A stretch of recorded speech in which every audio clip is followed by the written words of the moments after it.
Second place in La Liga and borderline out of the Champions League at this point, Real Madrid are en route to a trophyless season for the first time since the 2021 season.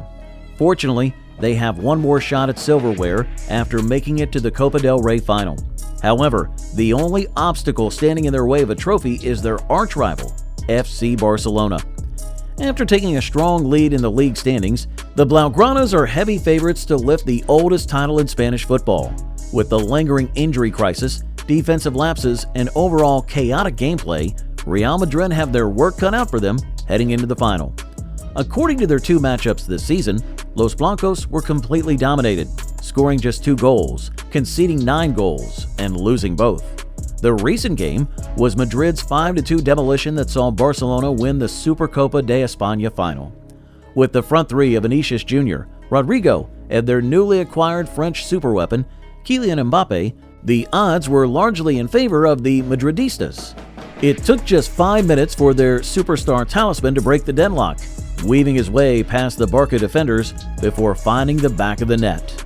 It was all fun and games until Barcelona delivered the greatest first-half remontadas I've ever seen. Lamine Yamal's tricky and well-placed finish got the equalizer for the Blaugranas. A mistimed tackle from Eduardo Camavinga created the penalty that Robert Lewandowski expertly put past the outstretched hands of Courtois.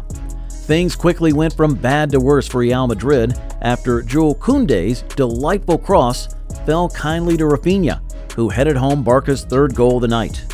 Barcelona's fullback, Alejandro Balde, also got in on the action, firing a bullet to make it 4-1 before halftime. Any chance of Madrid's comeback was destroyed 2 minutes into the second half, as Rafinha's left-footed shot found the bottom corner to give Barca a commanding 5-1 lead.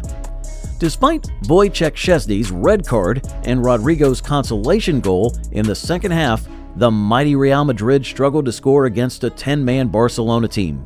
Humiliating the Galacticos in front of 60,000 fans in Saudi Arabia was crazy, but what happened at the Santiago Bernabeu a few months earlier was flat-out embarrassing.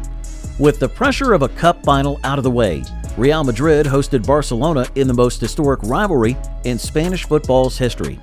It was the first El Clasico of the season, the battle between first and second place, and a golden chance to claim bragging rights.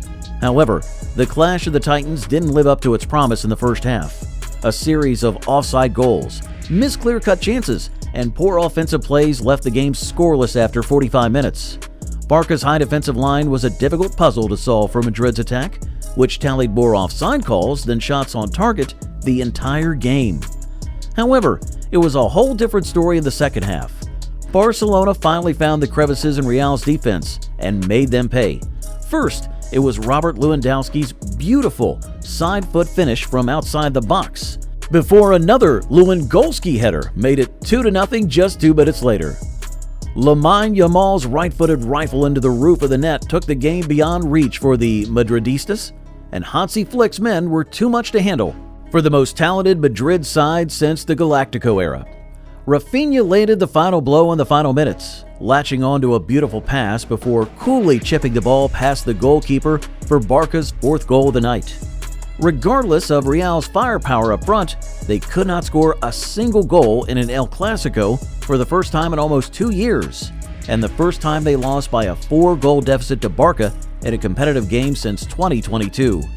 Judging from their recent meetings, Barcelona will be the most confident going into the Copa del Rey final. The Culers have identified in how they play, and even without a world-class roster like Madrid, they're the best team in Europe right now. Flick's dynamicism in attack with Yamal, Rafinha, and Lewandowski, midfield elegance and technicality in Pedri and De Jong, and the high and choking defensive line make Barcelona the last team any team would wish to play against. In the past decade, Barcelona has won half the Copa del Rey titles, with their recent title in 2021. In the competition's history, no other team has won more trophies than Barcelona, with a record of 31 titles, 11 more Copa del Reys than Real Madrid. Los Blancos will head into the matchup with a huge chip on their shoulder. After losing out on La Liga, the Spanish Super Cup, and presumably the Champions League, Real Madrid is one final loss away from a trophyless season. However, it would be criminal to undermine Los Blancos in a final, especially one that determines the success of their season. Kylian Mbappe would be looking to maintain the record of winning a trophy every season since his time at PSG, and Madrid will look to add one more title to their prestigious trophy cabinet. Even though scoring has never been a problem for Madrid, the hardest part will be keeping their opponents from scoring. In their last 10 games, Real Madrid have kept just a clean sheet, conceding 4 goals to Real Sociedad in the Copa del Rey semifinals and 3 goals to Arsenal in the Champions League quarterfinals. Coming against a Barcelona team that averages almost 3 goals per game, Real Madrid must have their defense on lockdown. Will Barcelona end up victorious over Real Madrid in the Copa del Rey final? Let us know your thoughts down in the comments section. And while you're there, please like this video and subscribe to the channel for more entertaining football content. Thanks for watching, guys. I'll catch you on the next one.